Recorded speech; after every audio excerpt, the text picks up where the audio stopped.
Other countries, Russia, China, Iran, and North Korea, went to school on us in hopes of defeating us at some point in the future. Mounting tensions with possible nuclear outcomes are worldwide. We are sliding into a new Cold War with Russia as Russia ships new anti-missile systems into Syria. This after Russia held a nuclear war exercise of 40 million Russians, mobilizing 200,000 emergency services and soldiers and 50,000 pieces of equipment. Elsewhere, nuclear tensions have risen between Pakistan and India after a jihadi attack on an Indian Air Force base left 19 soldiers dead. India then entered Pakistan and surgically struck terrorist camps in Kashmir.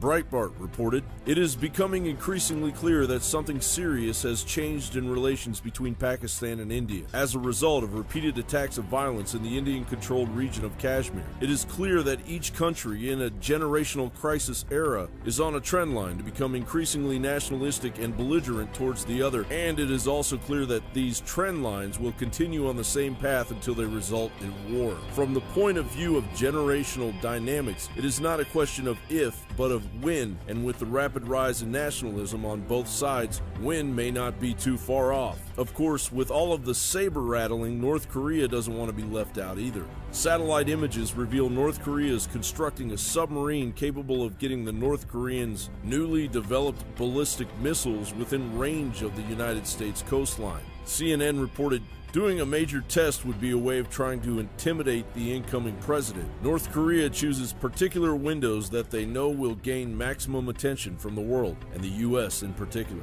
And Iran, after having plane loads of cash and sanctions lifted, is playing its hand." Washington Free Beacon reported the Obama administration misled journalists and lawmakers for more than 9 months about a secret agreement to lift international sanctions on a critical funding node of Iran's ballistic missile program as part of a broader ransom package earlier this year that involved Iran freeing several U.S. hostages, according to U.S. officials and congressional sources apprised of the situation. Breitbart wrote in a speech delivered last month in Tehran and translated this week by the Middle East Media Research Institute, Mohsen Rafidoust, who was minister of the IRGC during the 1980s in the Iran-Iraq War, added that IRGC ground forces are 5 times better than the U.S. Army, saying, "Despite all the enemy media and cultural propaganda against us, if America wants to try its luck against us, it should know that we are completely capable of mobilizing 9 million fighters." And of course, China, with its ambition to become the world's next superpower, is readying its populace for war against the United States. In a Pew Research poll conducted with Chinese citizens, just under half of the respondents said the U.S. is a major threat, according to the report, marking the highest percentage among the 7 potential threats tested on the survey. The other threats included global economic instability, climate change, cyber attacks, and the Islamic State. World War III is heating up, and the United States is on autopilot. Sometimes I'm criticized in my own country for professing a belief in international norms and multilateral institutions, but I am convinced that in the long run, giving up some freedom of action, binding ourselves to international rules, over the long term enhances our security. Led by a weak commander-in-chief that has brought military levels down, backed by a State Department embarking on a strategy of foreign policy that has begun a brand new Cold War with Russia, bringing the globe to the brink of World War III, all in time for an October surprise. So we're live in the UN in New York, where Syria's UN envoy Bashar al-Jafari is just addressing the Security Council, and now he said it's a shame what French politicians did in Libya, and today certain politicians are spinning the Syrian crisis with false information and accusations. The country is under attack by terrorists from abroad, including many European countries. He has once again called for a political solution to the Syrian crisis and said that no one is as eager as Syrians themselves to put an end to the spilling of more Syrian blood in the country. But there are countries who continue to train and arm terrorists without a care for the rising number of casualties taking place. You want to say the US, the UK, and France also continue to deceive the world that it's moderate rebels that are fighting the Syrian government when it's the farthest thing from the truth. Al-Nusra Front has changed its name, but still is a terrorist group and still is enjoying the support of some foreign countries. I remind the U.S. colleagues that the air defense of the Russian military bases near Homaimim and Tartus is covered by a range of Russia's S-300 and S-400 air defense missile systems, which cover a radius that may be a surprise to any country operating its aircraft over the country. It must be understood that Russian air defense missile crews will unlikely have time to clarify via the hotline the exact flight program of the missiles or the ownership of their carriers, and dilettante illusions about stealth planes could collide with disappointing realities. The Russian Defense Ministry confirmed deployment of the missile and dismissed Western concerns. The ministry said that contingents of missile troops have been moved many times and will continue to be moved to the region as part of a Russian armed forces training plan. Russia says one of the missiles was deliberately exposed to US spy satellites, but the United States failed to discover them. The Iskander is a tactical ballistic missile system and has a range of up to 700 kilometers. Hurricane Matthew slammed into southern Haiti, the strongest storm to make landfall there in more than 50 years, and now also one of the deadliest. The death toll has been rising since Tuesday, from an initial estimate of 5 to reports now of nearly 900, and still counting. Hurricane winds over 140 miles per hour ripped the roof off this house in the Bahamas. We felt the wrath of Matthew as the storm hit overnight in Exuma. Beaches are empty, homes are boarded up, and here on Exuma Island, most of the people are without electricity. In Haiti, the death toll is over 100 and rising, 2 days after the hurricane hit the island nation as a Category 4.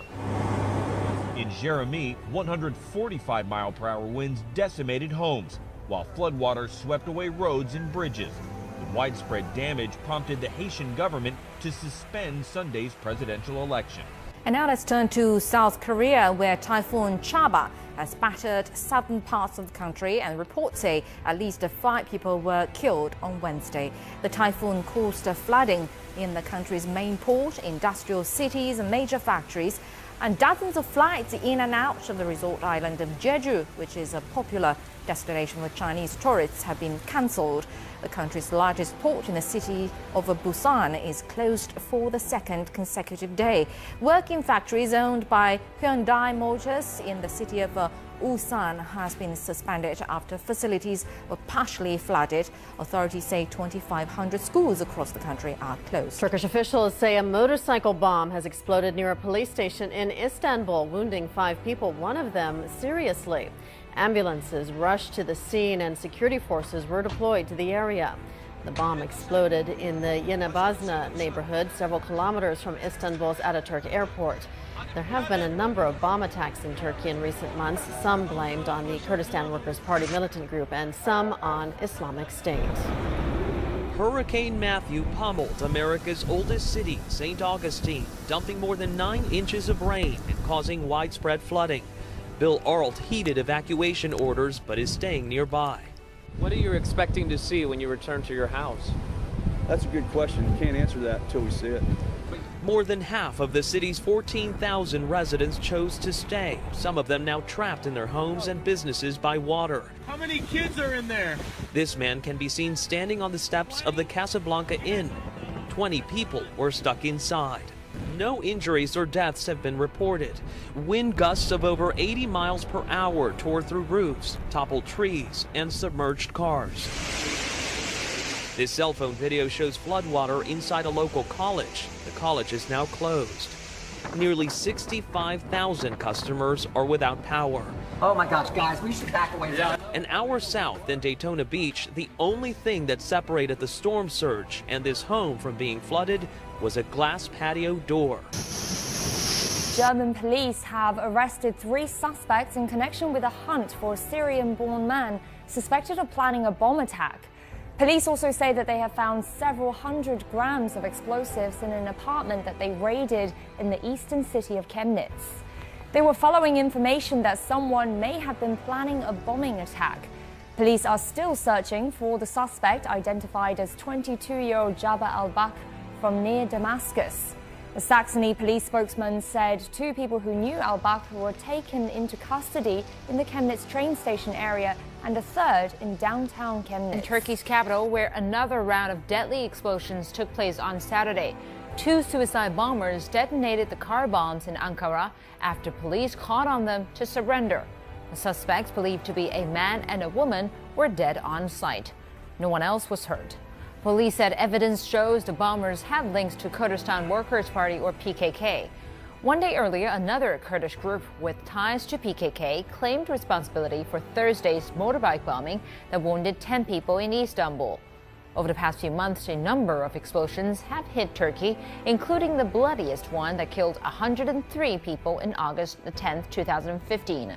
The attack was blamed on Islamic State group. Recent satellite images are fueling concerns that the DPRK may be close to conducting another nuclear test or long-range rocket launch.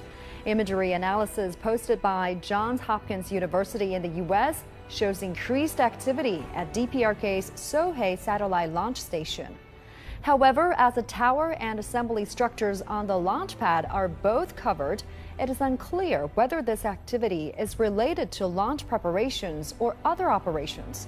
Now, Pyongyang conducted its 5th nuclear test last month on the anniversary of the founding of the DPRK. The United States and South Korea have begun a 6-day joint naval drill in South Korea with the participation of a U.S. nuclear-powered aircraft carrier. The drill comes amid growing speculation that Pyongyang might conduct the new nuclear test or ballistic missile launch we mentioned earlier. The Invincible Spirit 2016 drill will last from Monday to Saturday in all waters around the Korean peninsula.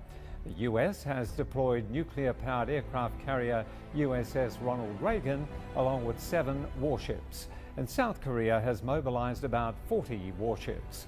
A spokesman for the South Korean Navy said the exercises are aimed at countering the relentless provocations by the DPRK. A suicide car bombing has killed at least 14 people, including 10 police officers in the southwestern province of Helmand.